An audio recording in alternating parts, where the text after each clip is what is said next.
This is the story of man's escape from the shackles of commerce and industry to the freedom of nature.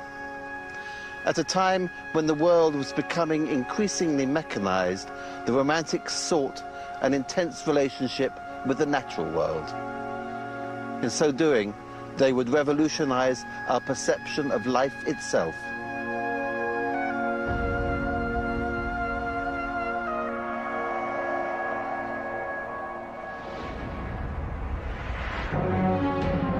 In the 18th century, Britain was being devoured by the voracious demands of urbanization. Towns were turning into cities. This was the age of industry and of manufacture. The pulse of life was becoming less human. The rhythms of nature and the body were being overtaken by an imposed system of synchronized time. Public clocks were dictating the daily lives and activities of people.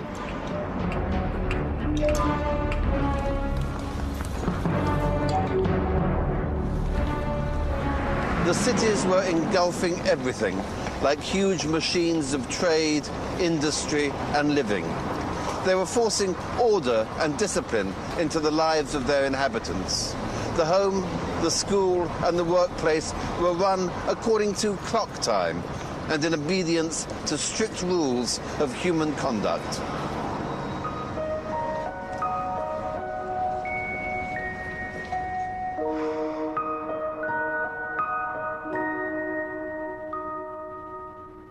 In the midst of this great new metropolis lived a small boy who dreamed of a very different world.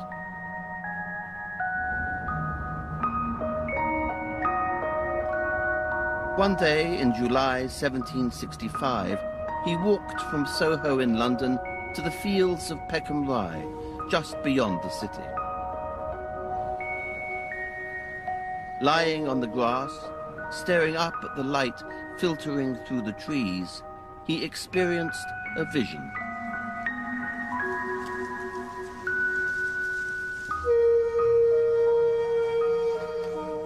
He saw the trees filled with angelic beings, their bright wings bespangling every bough like stars. To see a world in a grain of sand, and a heaven in a wild flower.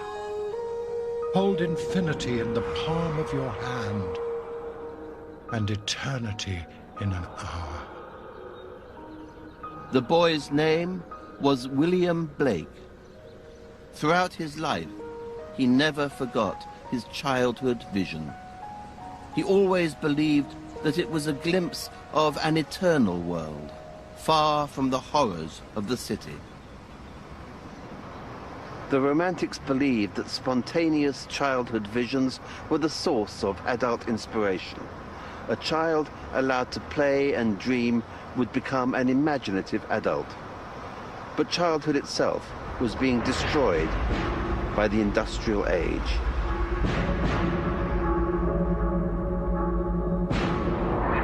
A new workforce was emerging.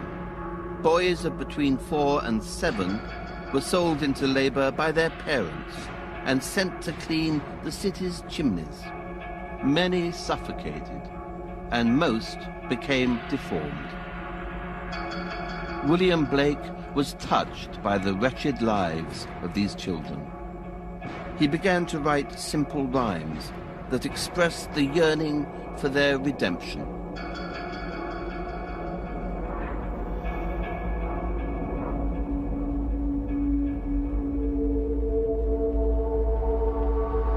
As Tom was sleeping, he had such a sight of thousands of sweepers, Dick, Joe, Ned and Jack, all of them locked up in coffins of black. Then come by an angel who had a bright key. He opened the coffins, set them all free.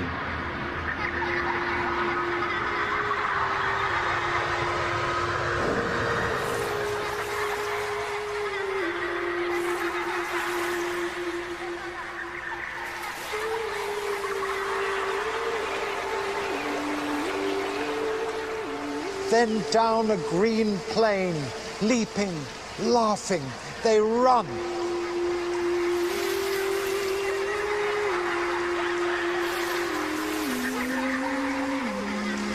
And wash in a river and shine in the sun.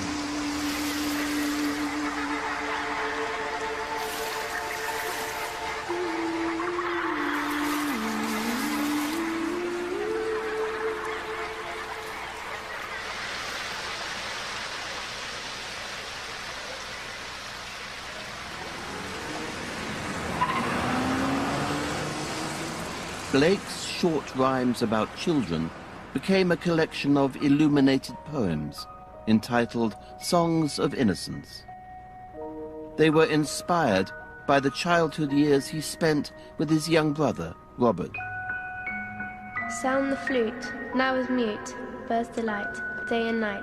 Little boy, full of joy, little girl, sweet and small, cock does crow, Moon so like do a you. flower in heaven's high bower, with silent delight, sits Little and boy, smiles full of joy, little girl, sweet and small, cock does crow, so and do every you. man of every Merry clime voice. that prays in his distress, prays to the human form divine, love, mercy, Mercy, pity, peace.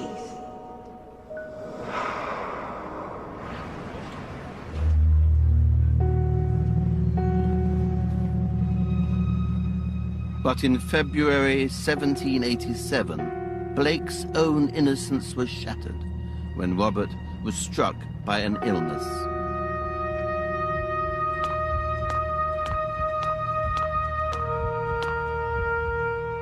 In the upstairs room of their house at 28 Poland Street, Blake sat with him for 2 weeks, hardly sleeping, watching his brother's health decline.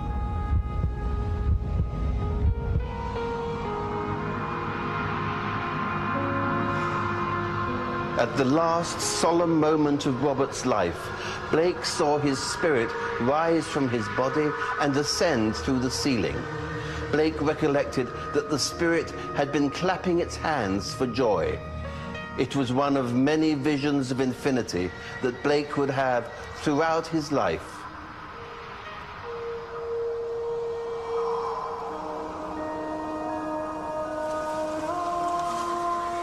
Robert had joined the angels and the spirits of the chimney sweeps in a joyful eternity.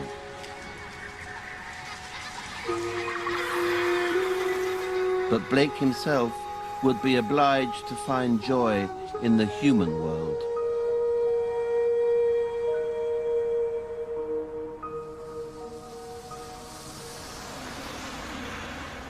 After Robert's death, Blake moved over the river to the leafy outskirts of London. He lived in Hercules Road in Lambeth, a place where he tried to build himself a new life, free from the corruption of the city.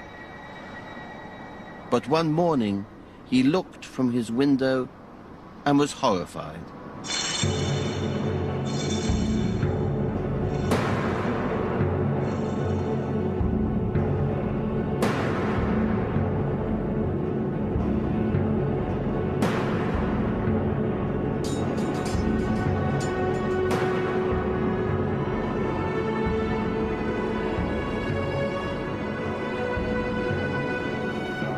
It was a sight that intensely angered Blake. He demanded that the boy be set free instantly. It seemed intolerable to him that any child, any man, should be subjected to such miseries. The image was at odds with everything Blake believed about the spiritual purity of childhood. His anger entered his poetry. He began to write a bleak companion to his songs of innocence, songs of experience. In these poems, there would be no redemption for the children.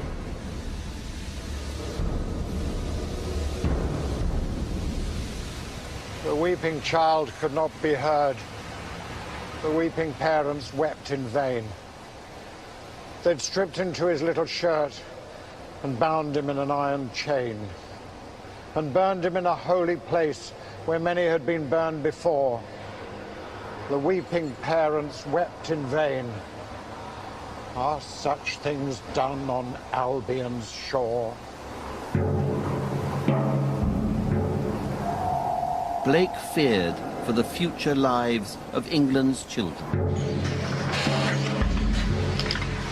His was one of the first voices raised to warn against the destructive potential of the Industrial Revolution.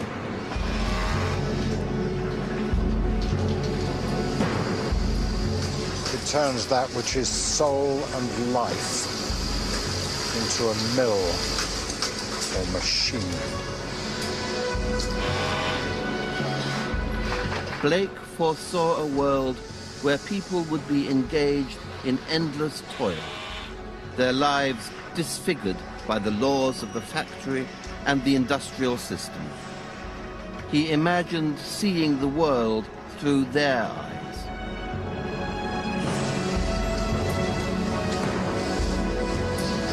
They told me that I had 5 senses to enclose me up. And they enclosed my infinite brain into a narrow circle.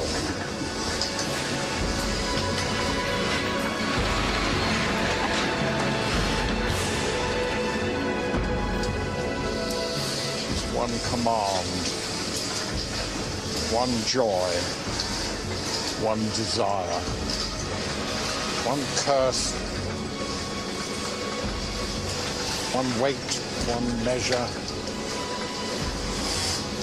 one king, one God, one law.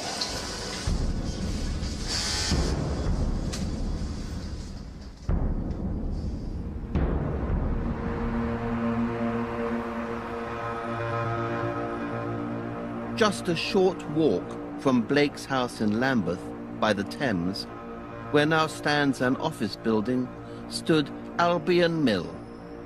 It was the first factory in London, designed to produce some 6,000 bushels of flour each week.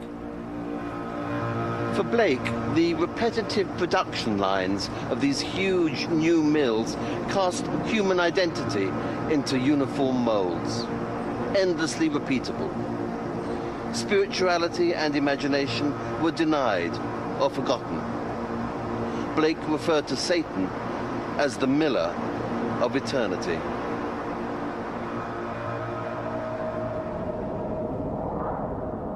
In one of his poems, Satan's father congratulates his son on his evil creations.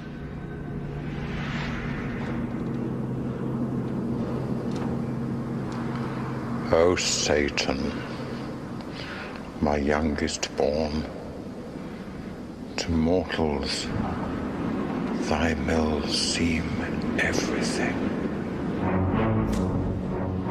Blake expressed his fury in words that have become the most familiar lines of English poetry.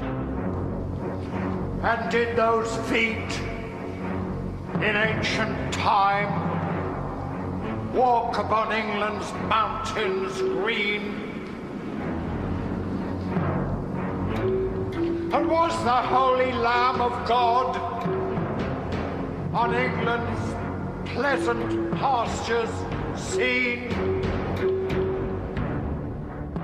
William Blake's most famous lines are now sung as Jerusalem, an unofficial national anthem. But they were written as a poem of radical protest against the corruption of industry and commerce, a manifesto for the Romantic poets, horrified by the darkness descending upon England.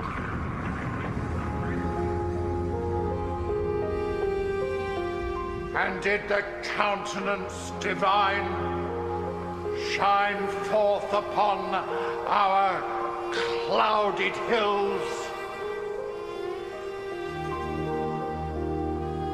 And was Jerusalem builded here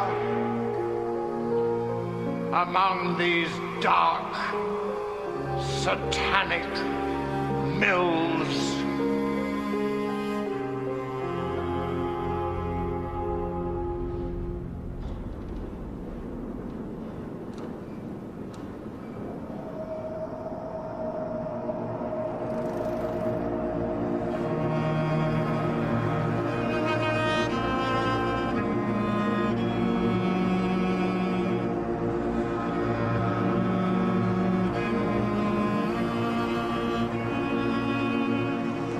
One evening in March 1791, Albion Mill caught fire. Blake would have seen the flames rising above the city, and he might have rejoiced with the millers who celebrated on Blackfriars Bridge.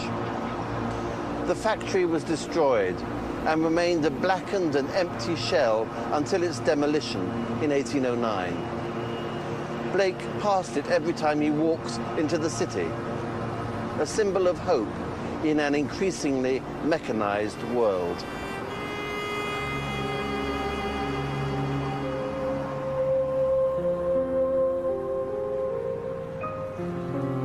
Anyone who has ever yearned for a simple life, free from the constraints of modern society, owes a debt to William Blake.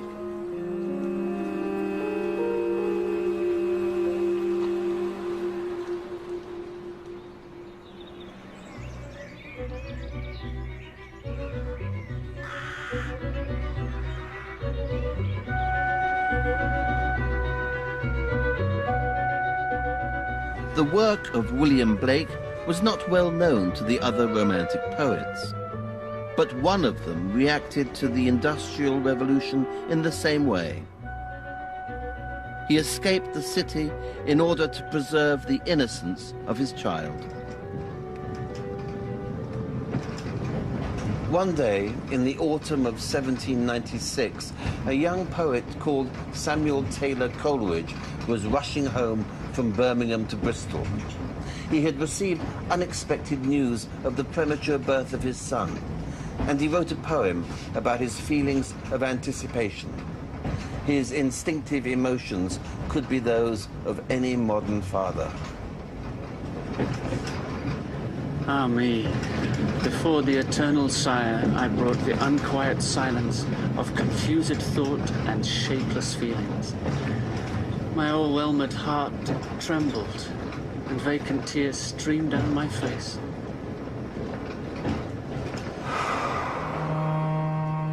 This emotional response of a father to the birth of his child might seem unexceptional today, but for the time, these were radical sentiments.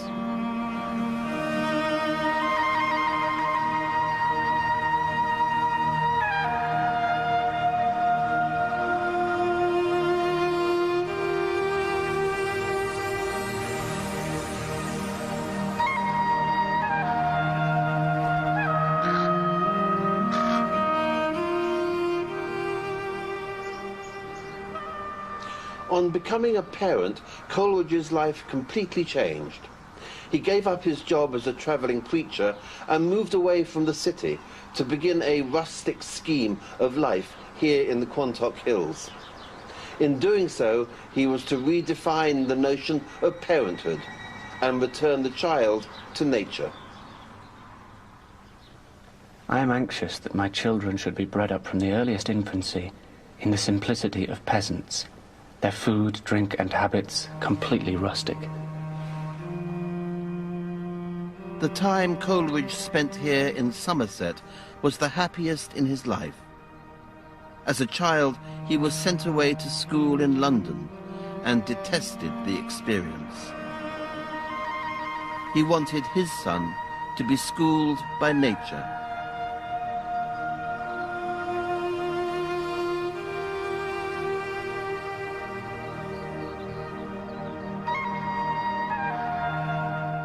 One frosty night in 1798, he wrote to his son in celebration of the new romantic vision of childhood.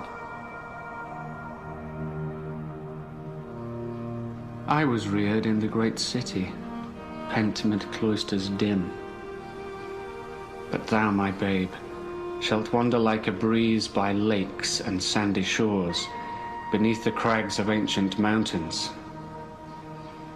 So shalt thou see and hear the lovely shapes and sounds intelligible of that eternal language.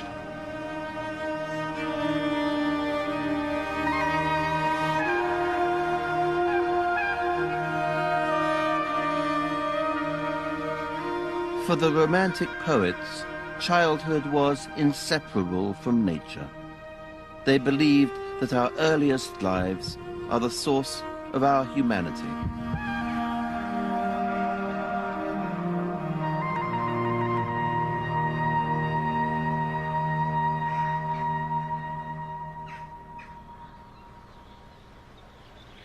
One friend of Coleridge had experienced nature from his earliest years. He grew up in the Lake District and was profoundly influenced by the power of its landscape. On a clear night in the early 1780s, a young boy was returning home from school along the shores of Ullswater. A moment of madness or inspiration prompted him to steal a boat and row out onto the lake. This experience would define the course of his life. The young boy was called William Wordsworth.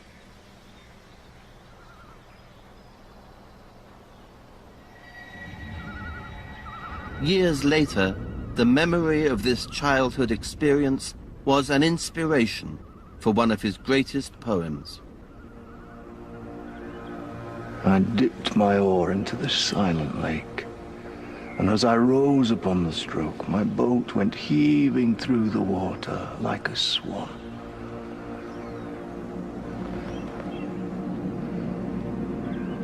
When from behind that craggy steep, a huge cliff, as if with voluntary power instinct, upreared its head.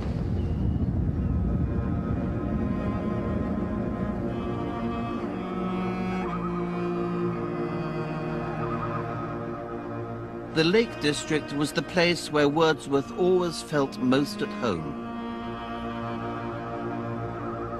But it was also the place where his childhood happiness had been shattered.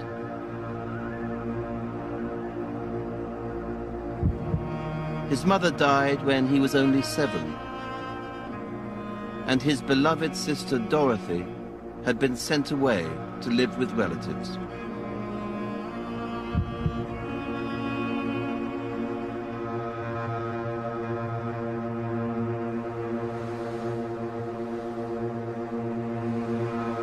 And then, when Wordsworth was 13, his father lost his way on the Lakeland Fells and was forced to spend the night there, exposed to the elements. When he came home, he fell ill and died a few days later.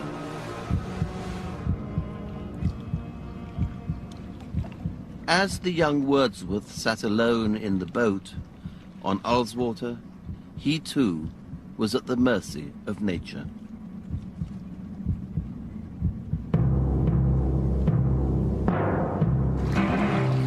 I struck and struck again. Growing still in stature, the huge cliff rose up between me and the stars, and still, with measured motion, like a living thing, strode after me.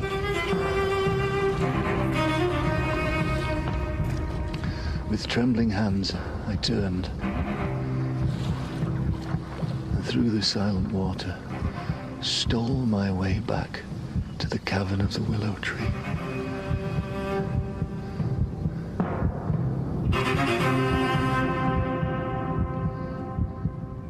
Wordsworth's terror had a profound impact on his imagination. For him, this strange experience literally brought nature to life. Huge and mighty forms that do not live like living men moved slowly through my mind by day and were the trouble of my dreams.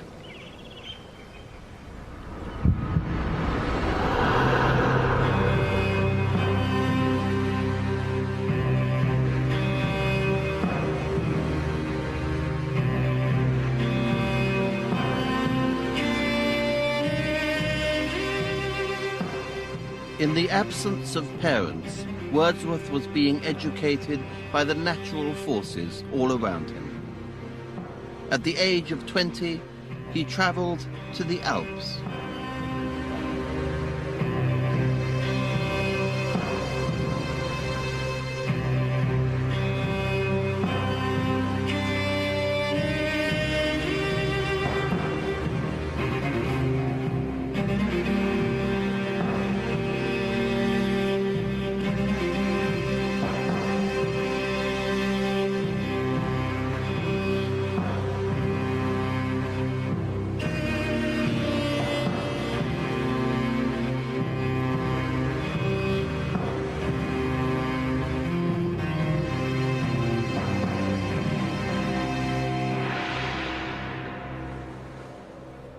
This was not a journey to a specific place.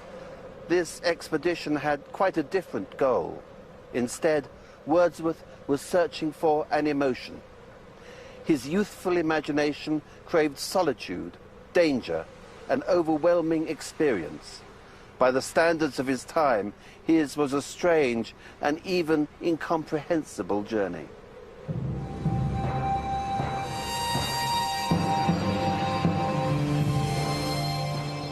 Wordsworth travelled across some of the most perilous terrain in the world.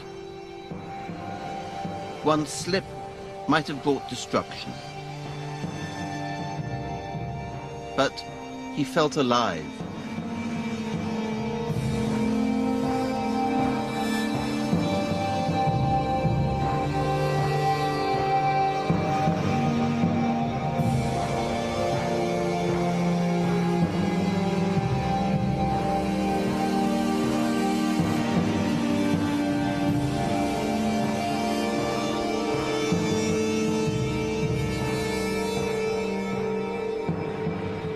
One night, he found himself in exactly the same conditions that had killed his father.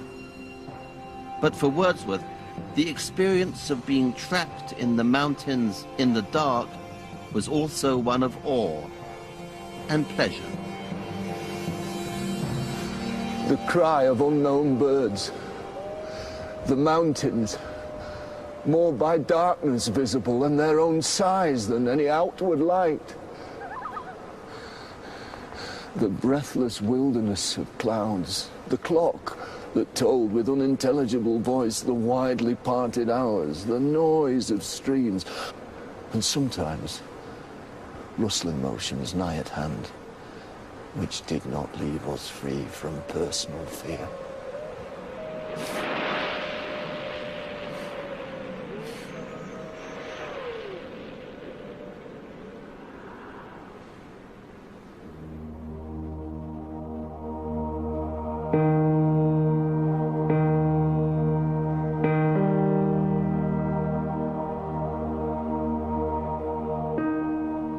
The further he travelled through the Alps, the closer he came to the source of his inspiration.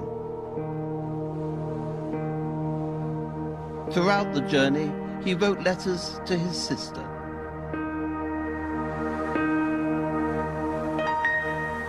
Dear Dorothy,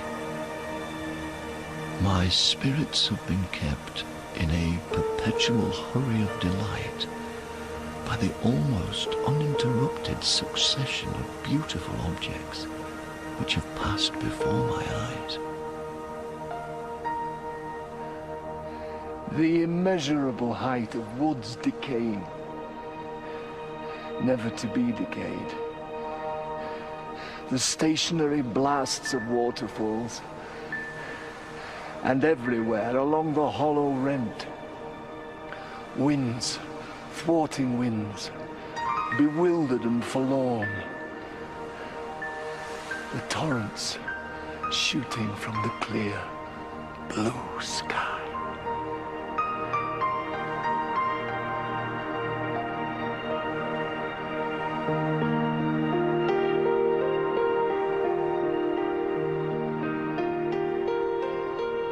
Wordsworth was beginning to recognize that the natural world was something more than a retreat from private pain and disappointment. It was the power at the heart of his imagination, the romantic imagination. It could render him small and insignificant, yet it could also connect him with eternity. I held unconscious intercourse with beauty, old as creation.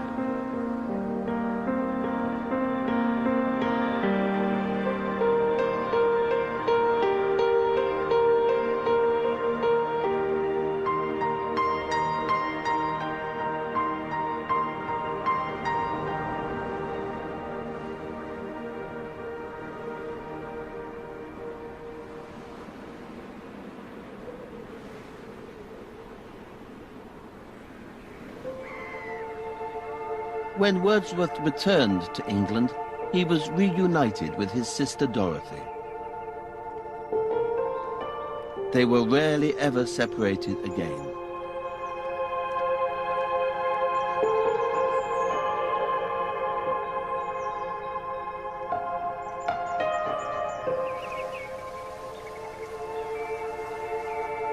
In 1798, they went on a walking tour of the Wye Valley.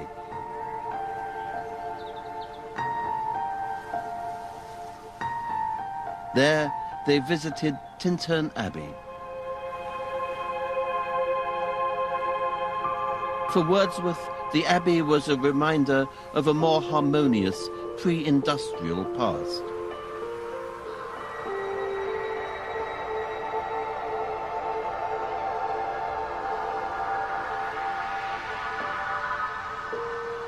It was a place of spirits, of exultant experience, and of inspiration.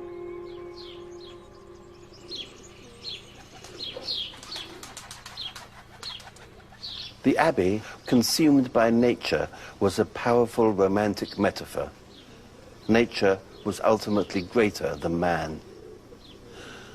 The ruined building, in its beautiful setting, was an image both of serenity and of desolation.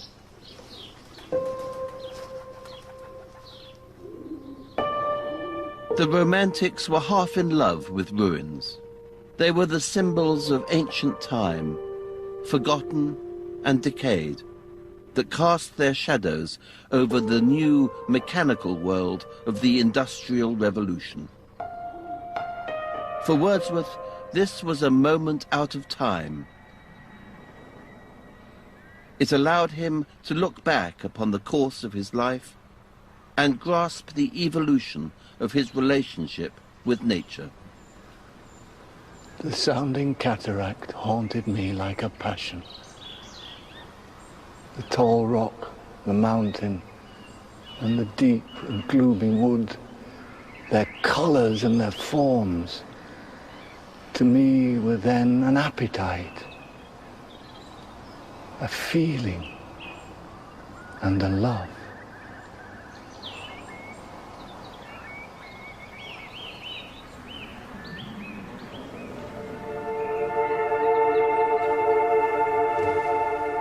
His response was central to the romantic view of the world that endures to this day.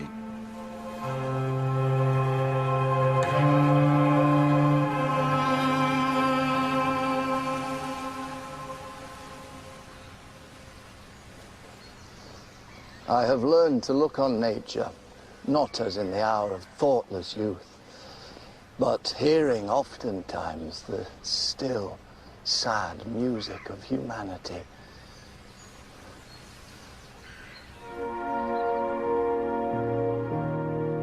Wordsworth experienced something with which many of us can now identify in our modern pilgrimages to nature.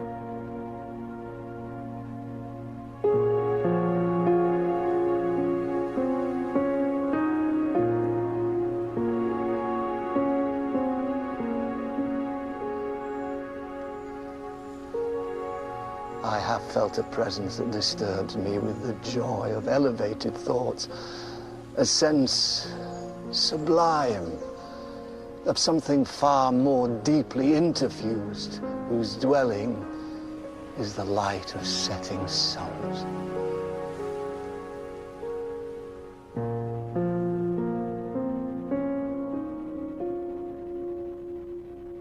The Romantics were the first to express a yearning for the sublime in nature. We have been searching for the same sublime ever since.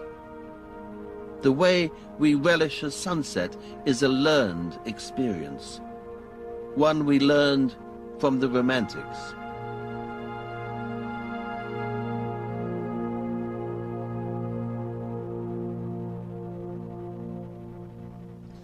The feeling that Wordsworth expresses is beyond rational understanding. It is a feeling of the sublime, of all the grandeur and divinity in the natural world. It is a state of being that transcends the mundane and mechanical world in which we live. For the Romantics, it represented the longing to be free.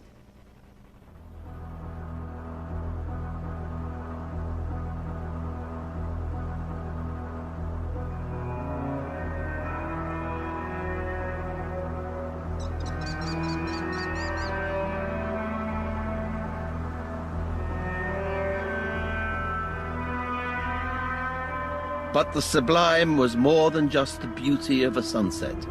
It was about awe and terror.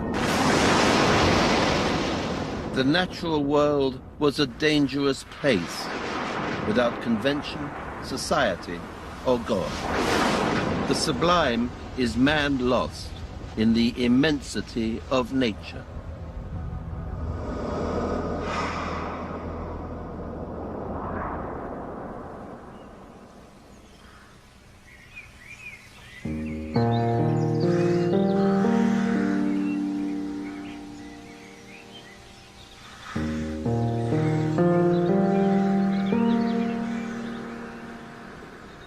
The key to the sublime was the ability to lose yourself, the experience of having no horizons, no sense of confinement.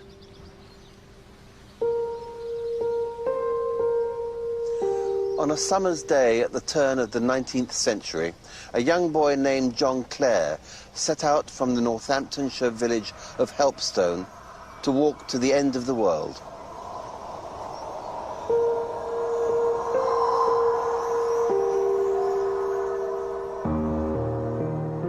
Clare was the son of an agricultural labourer. He was in love with the freedom that the natural world afforded him. So he set off, determined to experience everything the world had to offer. To the world's end I thought I'd go, and lower the brink just peep down, to see the mighty depths below. He was missing for a day and an evening. His parents were afraid that he had been killed.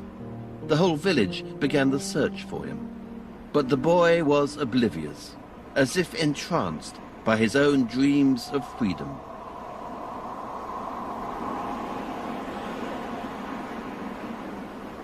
I've paused to wonder where I got. Thought I got beyond the sun.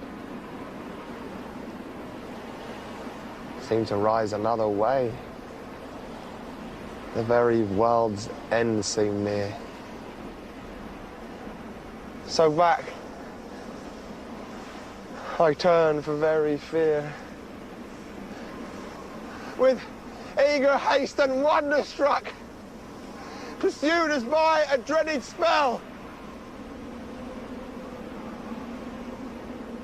till home.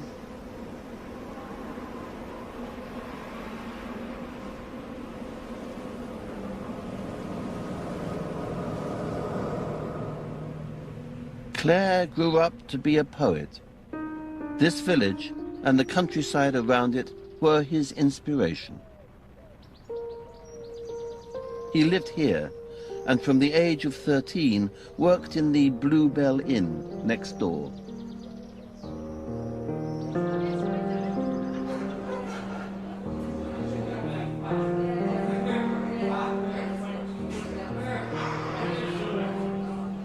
It was a good place. They treated me more like a son than a servant. I believe I may say that this place was the nursery for my rhymes. You could imagine what it was like in John Clare's days, though, can't you? You know, when you really... Clare wrote poems here about the things he knew best, his childhood, and the beauty of the open countryside.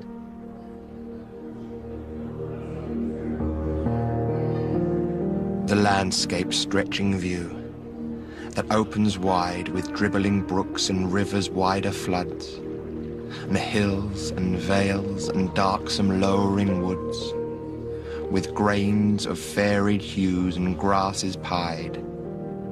All these with hundreds more far off and near approach my sight, and please to such excess that language fails the pleasure to express.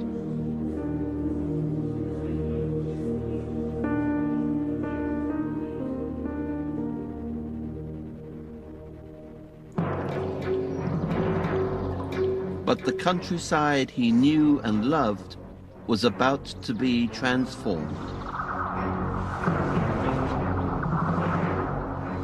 In the latter half of the 18th and in the early 19th century, a series of enclosure acts was passed by Parliament in order to maximize the profit derived from the earth. The common land was fenced off for agricultural use.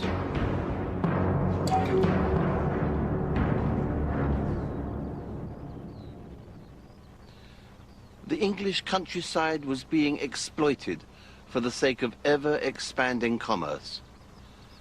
In 1809, a parliamentary act was passed enclosing all the lands of John Clare's immediate neighborhood. As the fields were enclosed, William Blake's prophetic vision of the Industrial Revolution had reached the natural world itself, creating barriers to freedom that still exist.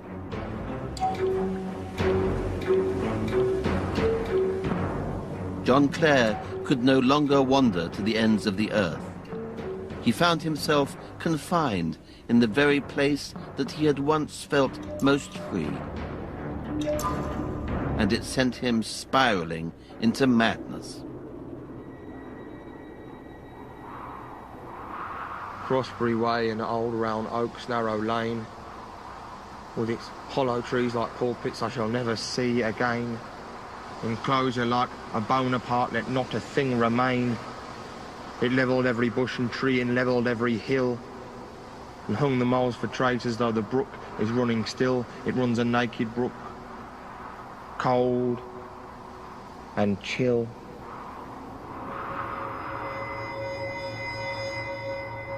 John Clare spent the last 24 years of his life enclosed within the walls of a lunatic asylum. His doctor noted that his insanity was preceded by years addicted to poetical prosing. He was a true, if neglected, romantic. His poetry describes an England where the freedom of nature had been curtailed by the forces of profit and progress.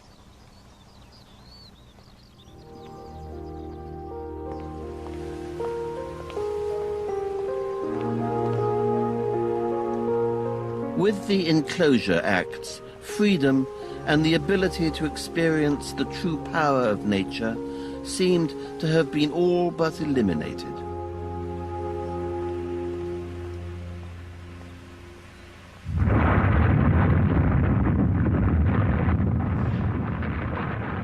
Then, on the 12th of April 1815, Mount Tambora in Indonesia blew apart.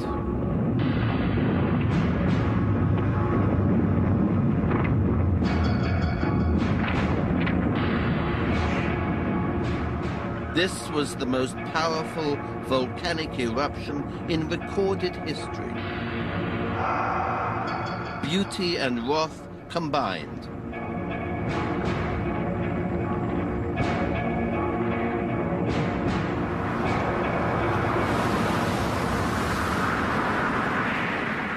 With the eruption, 1.5 million tons of dust were ejected into the upper atmosphere.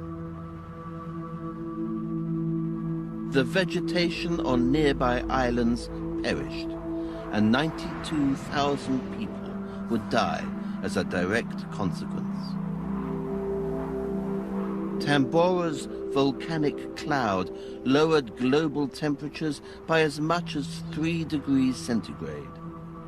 A year after the eruption, the temperature in the northern hemisphere plummeted during the summer months. 1816 was known as the year without a summer. One young poet saw the darkness as the bringer of apocalypse. I had a dream, which was not all a dream. The bright sun was extinguished, and the stars did wander darkling in the eternal space, rayless and pathless. And the icy earth swung blind and blackening in the moonless air.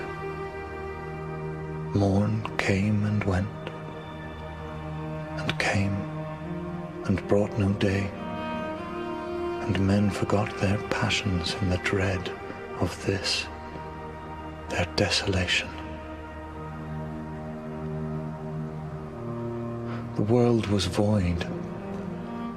The populous and the powerful was a lump, seasonless, herbless, treeless, manless, lifeless, a lump of death, a chaos of hard clay. The rivers, lakes, and ocean all stood still, and nothing stirred within their silent depths.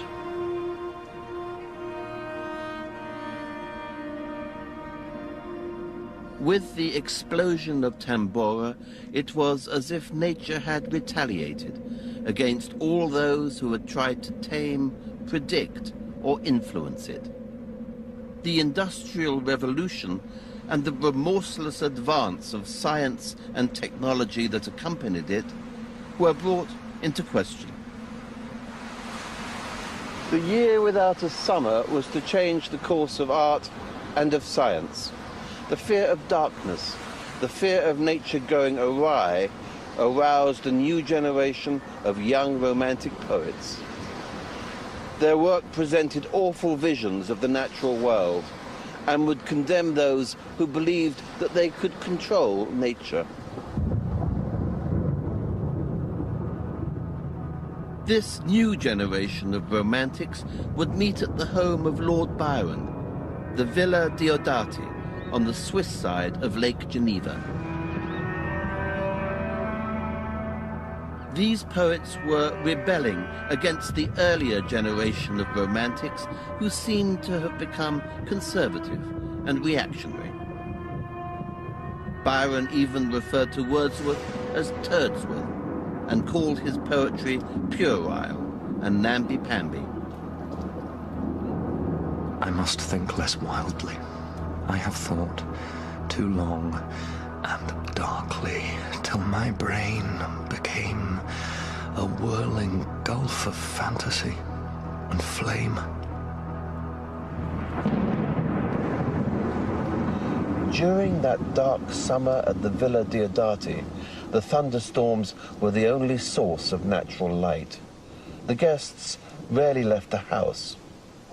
This would be the setting for the creation of one of the most original novels in the English language.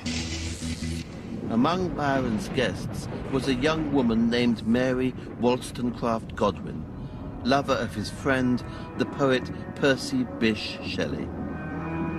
This 18-year-old was the daughter of the feminist Mary Wollstonecraft and the philosopher William Godwin.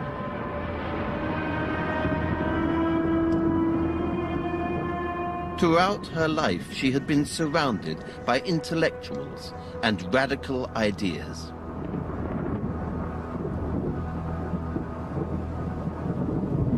Many and long were the conversations between Lord Byron and Shelley, to which I was a devout but nearly silent listener.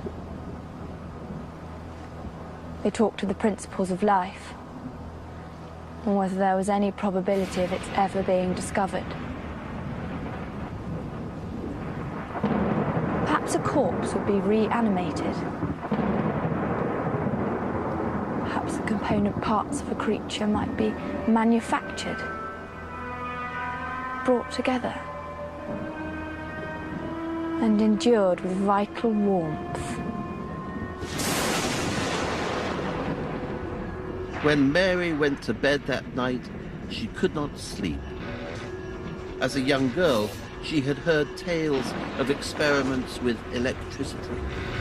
It was a force that had always enchanted her. She had a nightmarish vision. I saw, with shut eyes, but acute mental vision. I saw the pale student of unhallowed arts, kneeling beside the thing he had put together. I saw the hideous phantasm of a man, stretched out. And then, on the working of some powerful engine, show signs of life. The result of Mary's dream was the greatest of all horror stories written in English, Frankenstein. This fable of a young Genovese student obsessed with the principles of occult science and the making of new life is a great hymn to the romantic ideal. With an anxiety that almost amounted to agony, I collected the instruments of life around me, that I might infuse a spark of being into the lifeless thing that lay at my feet. By the glimmer of the half-extinguished light, I saw the dull yellow eye of the creature open. It breathed hard, and a convulsive motion agitated its limbs. The creature, spurned by the world, roams the vast mer de glace in the Vale of Chamonix, just like his romantic forebearers. There, he confronts his maker. Hateful day when I received life. Accursed creator, why did you form a monster so hideous that even you turned from me in disgust? God in pity made man beautiful and alluring after his own image. But my form is a filthy type of yours, more horrid even from the very resemblance. Satan had his companions, fellow devils, to admire and encourage him, but I am solitary and abhorred.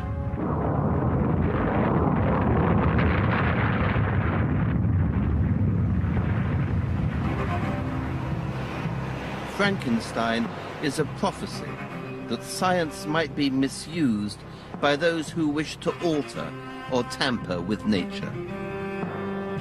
The novel's frightful horror is the dark reflection of the romantic sublime.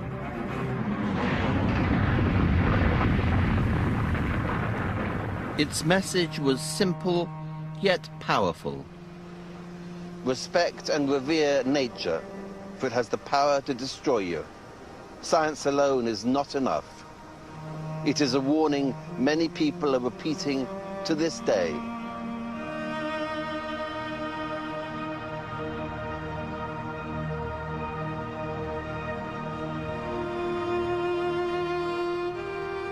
Everyone who seeks peace by a river, upon a mountain, or upon a beach is heir to the romantics, a beneficiary of their visionary imagination.